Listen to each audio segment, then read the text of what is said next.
Welcome to video number 2. Today we're going to be talking about the spine, the structure of the spine. We're going to go over some x-rays and we're going to discuss your scans that you had. So this is day number 2 for you in the office. We just went through your scans and your x-rays. This is just to re-educate again. We're all about teaching.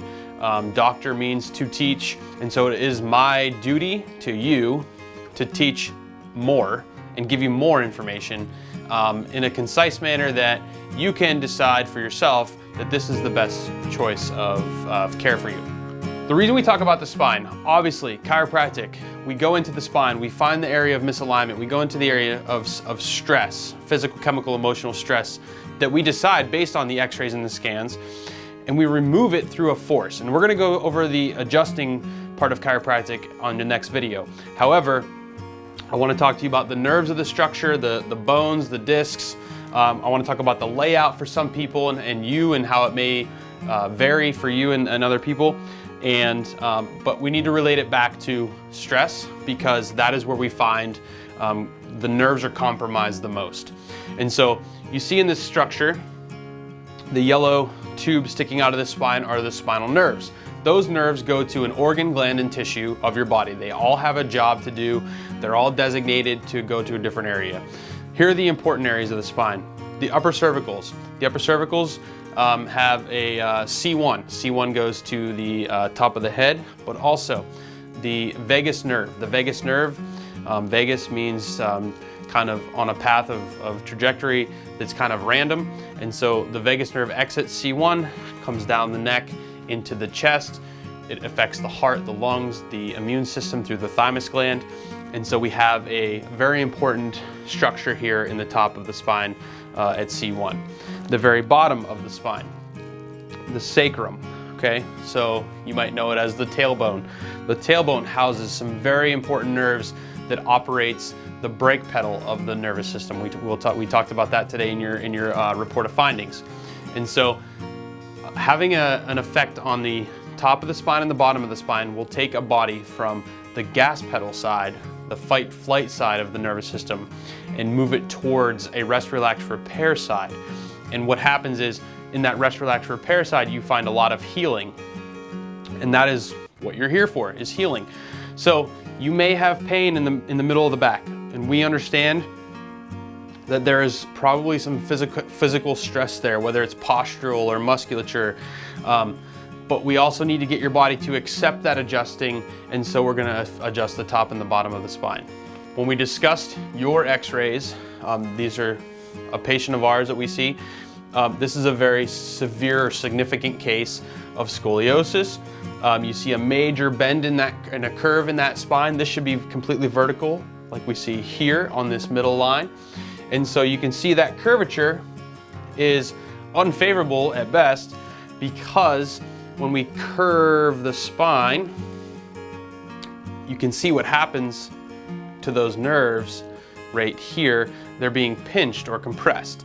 And so that stress, physical stress on the nerve directly causes irritation, which leads to discomfort or muscle spasm or pain.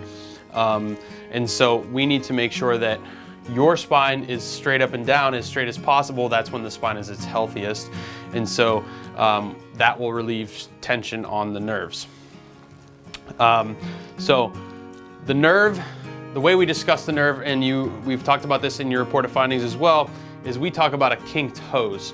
And so if every one of these nerves is a hose and it's sending information out via nerve energy or information, and we put a kink in the hose by physical movement, we're going to slow down. You can understand how we're going to kink the hose. It slows down the flow of water.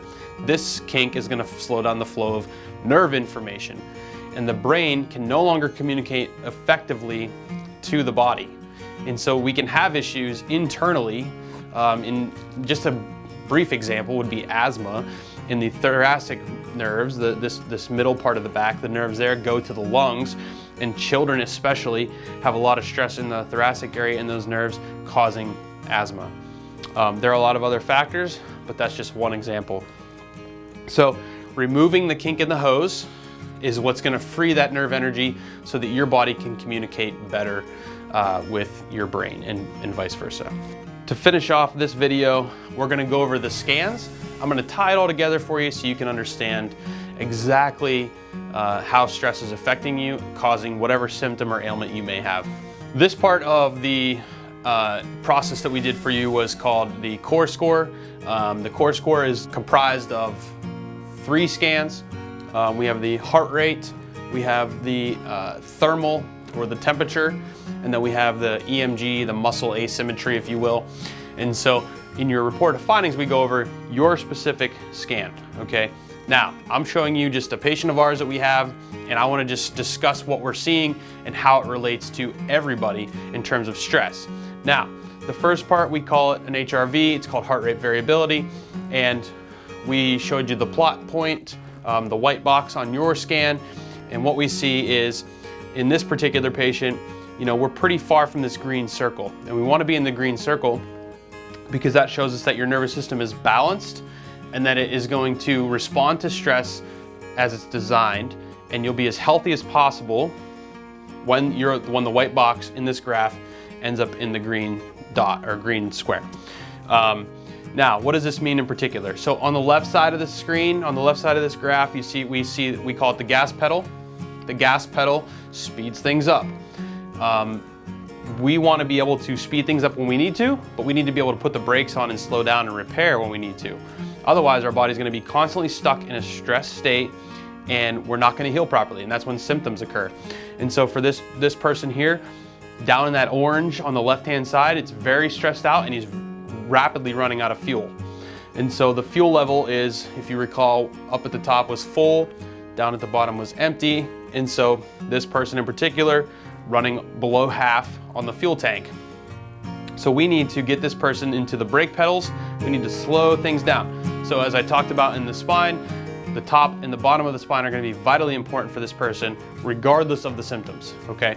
And so we need to put the brakes on, and that's going to be the most important thing we do now. Moving on to the EMG. So the EMG, electromyelography, we're looking for how much energy are in the muscles. How much energy at every level of the spine is in the muscles. And so this is a different graph than I showed you, but I wanted to be able to show you exactly what we see. So we're looking at different red marks here in the spine, and it's a percentage. And so like 132%, 140, 227%, that's how much energy over normal this person's body is using energy. And so you think about that efficiency. How efficient can you be at holding yourself up against gravity? How efficient can the muscles be? And the less efficient, the quicker we drain down the overall energy in the nervous system. And so we need to make sure there's balance and symmetry so that your body's happy and healthy in that upright posture that we had you tested in. And so getting the energy balanced, again, this whole nervous system thing's about balance and fighting stress. We need to get this nervous system balanced so that this person and so you can be as healthy as possible. The last thing, these two are both thermals. We went over the temperature. The temperature of your spine tells us how bad the kink in the hose is.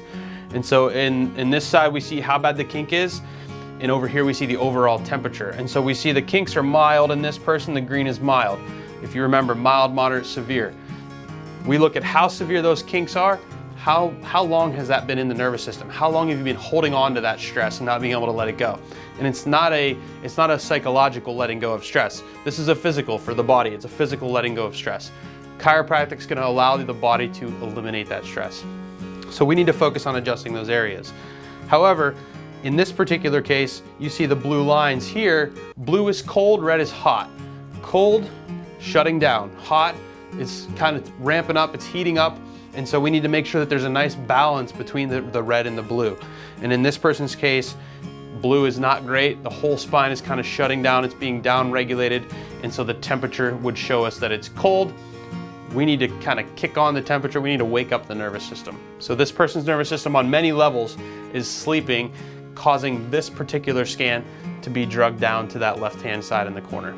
So the next video that we do, we're going to talk about how chiropractic removes the stress that we see on the scans and the x-rays in a timely manner. So how are we going to do this over a period of time? How are we going to remove the stress from the nervous system so that you operate at the best in the highest level possible.